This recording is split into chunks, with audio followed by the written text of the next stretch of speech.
So the hacker actually got in, found the password, got into the inbox, created rules in the inbox so that any email that's sent from that inbox automatically gets deleted. So you can't trace. I mean, at that time, you wouldn't be able to see the email. And then it was coming directly from her inbox to her CFO. And that CFO was like, well, this is his email, her email. This is her signature. Everything looks right. And ended up sending a whole bunch of cash outside the company. But some of the trends that we're seeing are pretty wild. And even, I'll just read you one of them. 43% of cyber attacks that happened so far in 2023 are to SMBs, small, medium-sized businesses. And of those companies that were hacked, only 14% of these SMBs were prepared to face such an attack.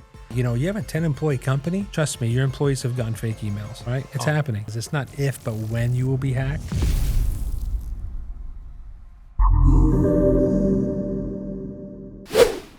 Sam, cheers.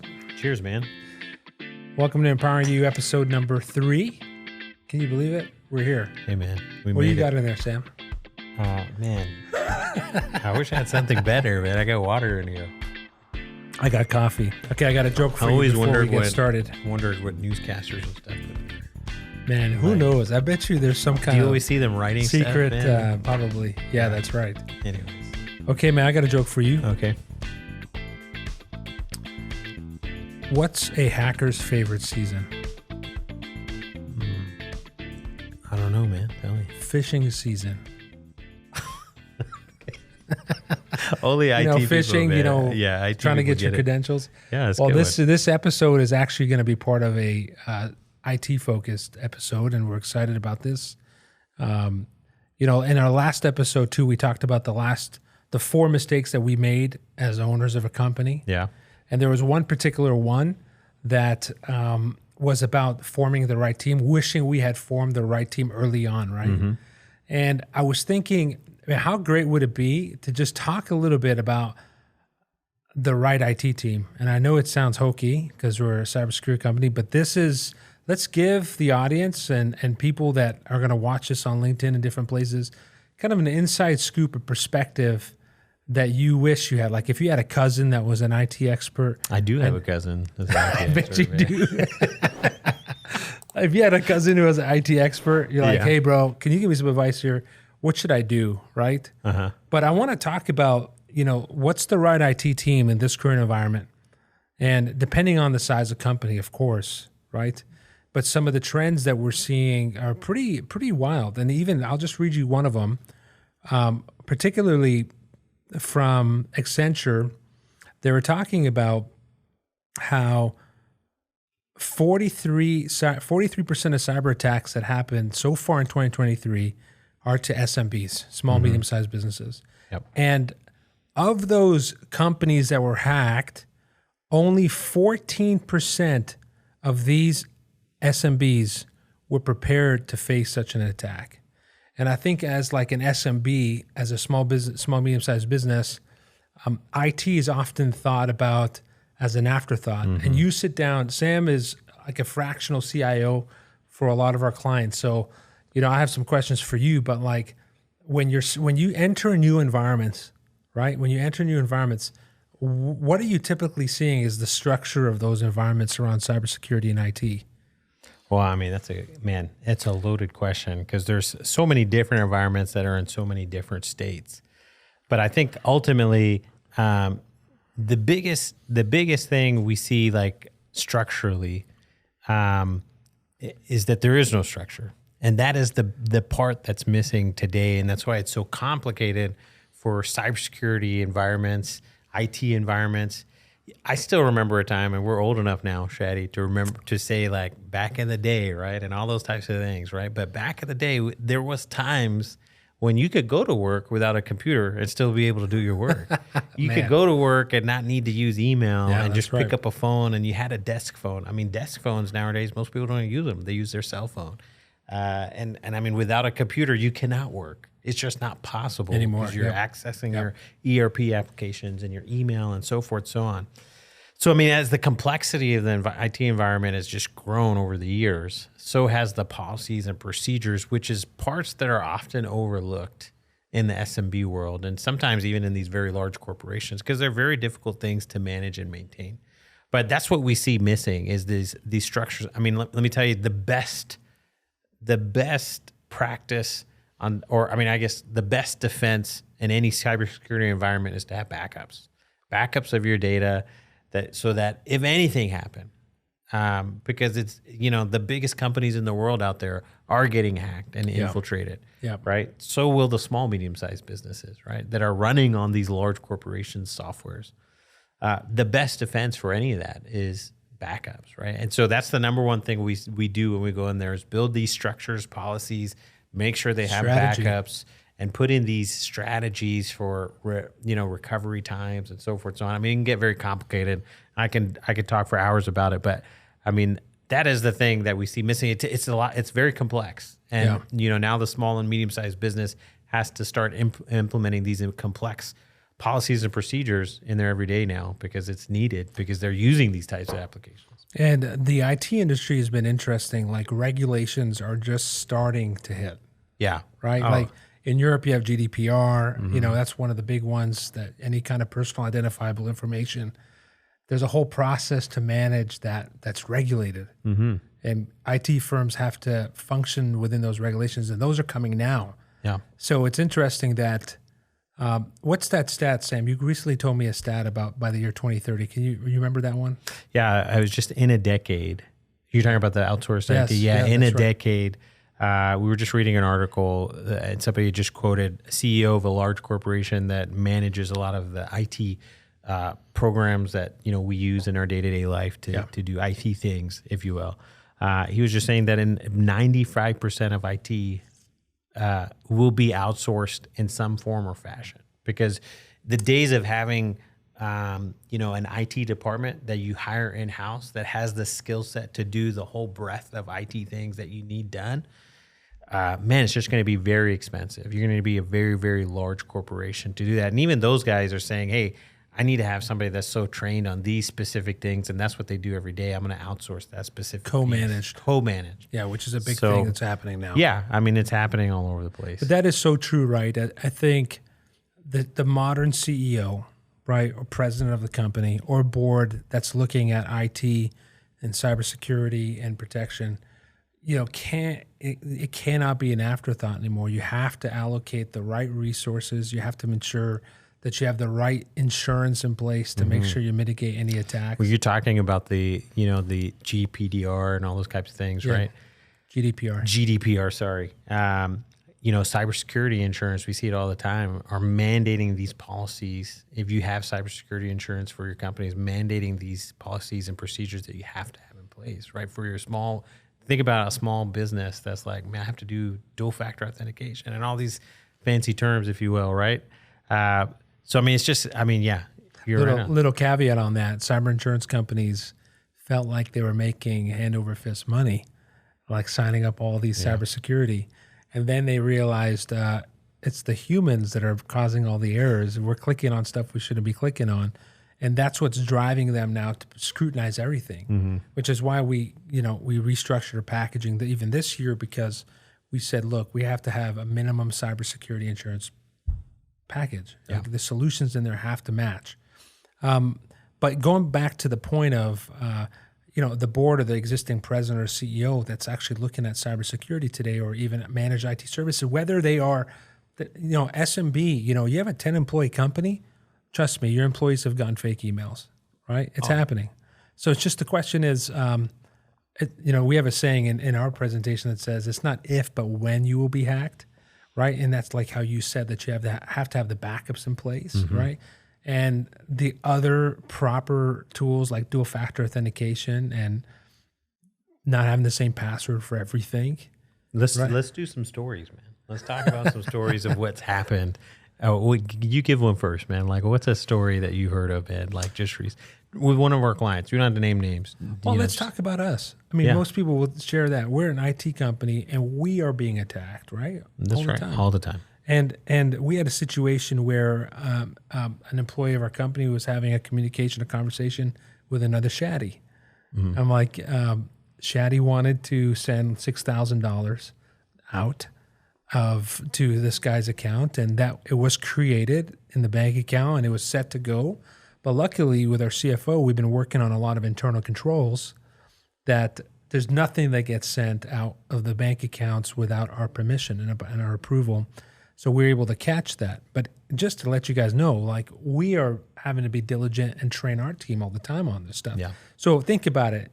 It's and becoming, it wasn't one of our IT guys. Just heads up. Yeah, it was administration. It's becoming more and more sophisticated, and with the rise of AI and the ability to, create narratives and emotions and like just context around the messages now with AI, it's getting scarier. We're not even talking about, defaking voices on phone calls, which would be another topic for another conversation. But that's one of them I can think of for sure. Yeah. That's the most recent one that I could think of. What about you? Oh, man, you have all the stories. I have a lot of them, man. But I mean, I think when we talk about training, specifically in cybersecurity, and I don't know if we were meaning to go into this, but I'll just tell you, I think it's good for everybody to know. The best defense in cybersecurity is a good offensive user training. Like you said, that is where, you could put systems in place that would prevent a lot of things. I don't think you can ever get to 100%, but prevent a lot of things.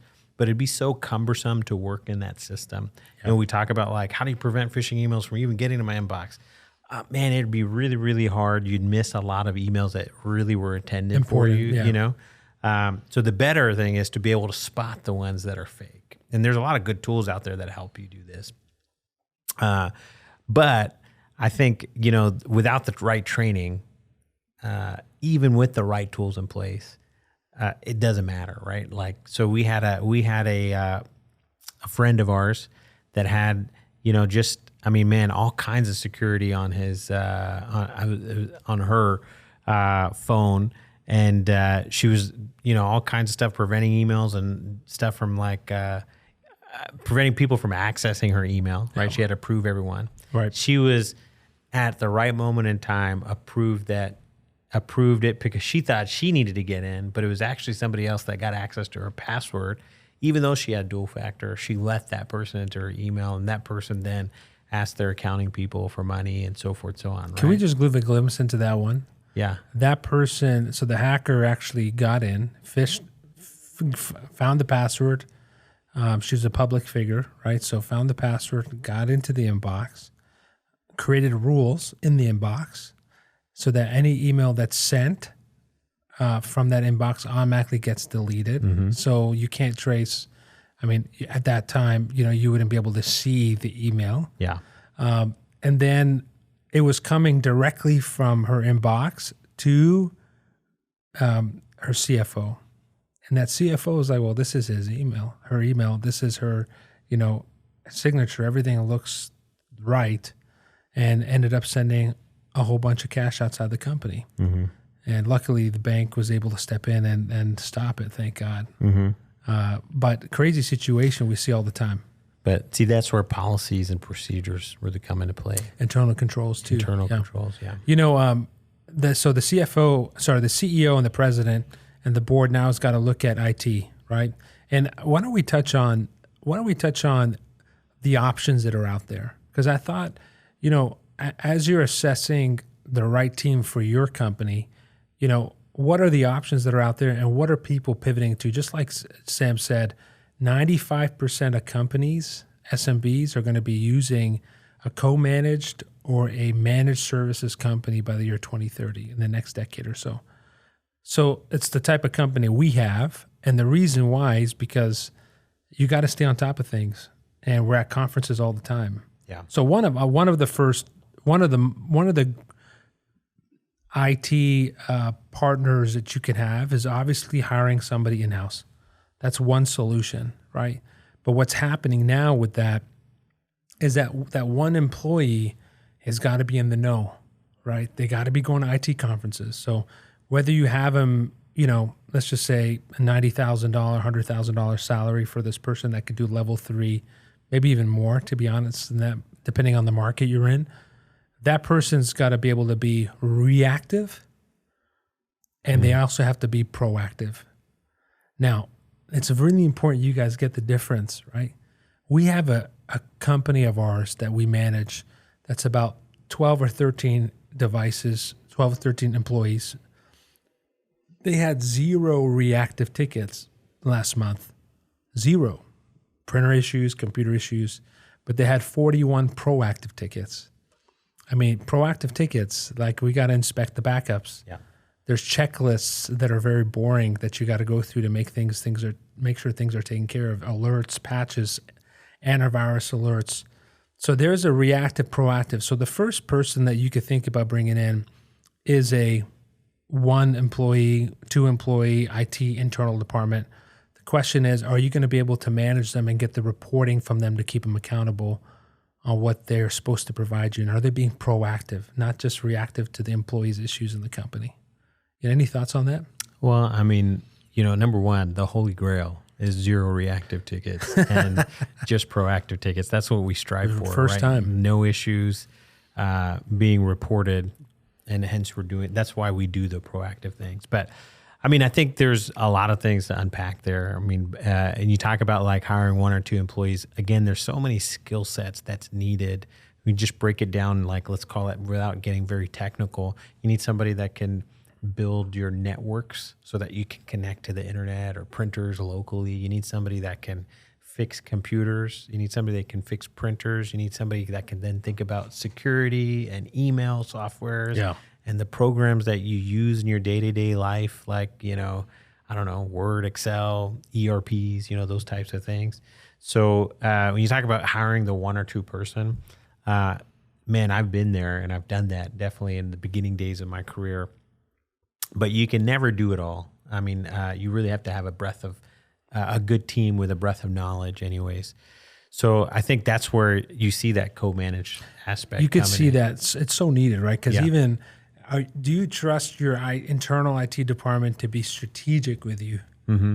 Do you trust their opinions and what their recommendations are? Mm-hmm. So you could see even in that, you probably need a fractional CIO or even CTO to come in and just bring some advice and strategy around there. Yeah. Yeah, no doubt. I mean, for sure, man. I mean, just even verifying the data. IT guys can get sometimes comfortable. Yeah. The backups are happening. You hope they're happening. Mm-hmm. And if you bring somebody else in to verify, are they happening? And, you just kind of... Backups fail. We did something, kind of breaking away from the IT theme a little bit, which I thought, similar kind of vein. We hired an outsourced sales manager. Right? Because we know like, hey, we need salespeople. We're not sales managers, to know the numbers and those types of things. Yeah. So we brought somebody in or a company in to then manage our salespeople and help them get the metrics and build the right processes and procedures. Similar concept, right? So in that case, you might have IT people you hire internally, but you're bringing somebody else in that can help manage them, confirm they're doing the things, looking at the numbers, giving them the help when they need it. That type of thing. Yeah, and so we're already segueing into co-managed, mm-hmm. Which is a big thing now, is that if you have somebody handling the hands and feet in your office and can do some things, but you need somebody that's reactive. He's like very reactive. You also need somebody to be doing proactive network monitoring, network, assessment, server, all that stuff that they got to do. That's where co-manage is really big. And I can see the trend evolving into that more and more. Mm-hmm. But even when you think about it, and like, I'm not saying this is every company, but most companies are not sending their IT guys to IT conferences all the time and mm-hmm. refreshing them and keeping them up to date with the latest stuff. So that is going to be a risk for companies to consider. If you bring in internal staff, are they continually learning? Are they people who have this mindset of continually being in the mix, right? Well, it's interesting you say that because it's not only, you think about just even the mindset of, can you go a week or 2 without your IT guy? Oh my goodness. Can he go on vacation? Can That's he go true. to a conference? That's true. I think those questions have to be answered even before you can even send them to a conference, right? And if you're so dependent, man, maybe you need to look at potentially co-managing or outsourcing pure. So before managed services, there's one that's still around, right? It's break fix, right? Break fix IT folks, right? Mm-hmm. And the idea that like, hey, I don't need IT. I just need to call on you when I need you. And, you see that it's still there, but guys, there's two worlds, right? The ones that are being billed by the hour, right? The IT guys are always hearing, how long is this going to take? How much is it going to cost me? But in our case, as a managed services company, it's flat rate every month. You can budget it. You can take it to the bank. It's what we're going to charge you per month. We're always being told, I don't care how long it takes. Yeah. Please get it done. So, the reason why we shifted to managed services versus break fix or billing by the hour is because IT should be a partnership. Whoever you partner with, you need to be able to trust that they're getting the stuff done. You can't piecemeal IT. And, I get it. I mean, we're IT guys in a way, and we're going to say this, but, I would challenge everybody. When's the last time you got reports? When's the last time you reviewed your backups? When's the last time you took IT and said, you know what, this is the lifeblood now. Not everything functions off IT. If something happens to this, not my QuickBooks server, although it is tied to IT, you were thinking about finance, but you think about the whole IT side. If that goes down, it's pivotal. And now what we're seeing on the managed services side is this kind of realignment of what I believe brings a lot of integrity back into the relationship. We make money as a managed services client provider when a lot of issues go down, right? Where tickets are going down and things are working the way they should be, and we should be rewarded for that. With the flat rate, it just becomes a little bit more profitable. But on the other side of it, if issues go up, then we take that on and we embrace it and we just knock it out and knock it out of the park, So that's one of so you got in-house IT, you got co-managed, you got managed services, you got break fix, and what's the last one? You could do it yourself if you want, but there's a million things to do. Exactly. I mean, that's a tough one too. At the same time, there's people out there doing it for sure. You mentioned you mentioned about the idea of having more than just one IT guy. Can you share a little bit, some insights on that and kind of like the structure of the benefit of outsourcing your IT to a managed services provider? Well, I mean, I think, using let's just say managed services versus having in-house, there's so many reasons. I think just let's talk of HR reasons. You don't have to worry about payroll, healthcare, all those different types of things, which are minuscule but important enough to mention. There's things like, managed service providers are contractually obligated to be there for you.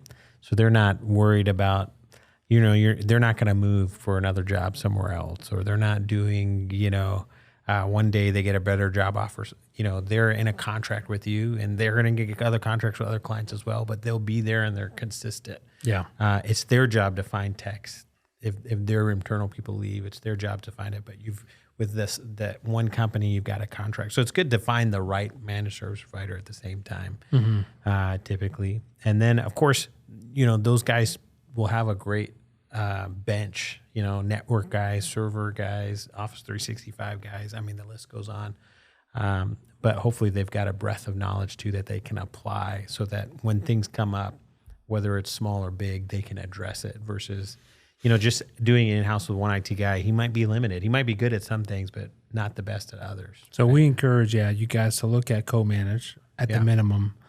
And then if there's value in going to managed services, make that leap, because as owners of companies, CEOs of companies, the idea is that we got to be involved in risk management. Yeah.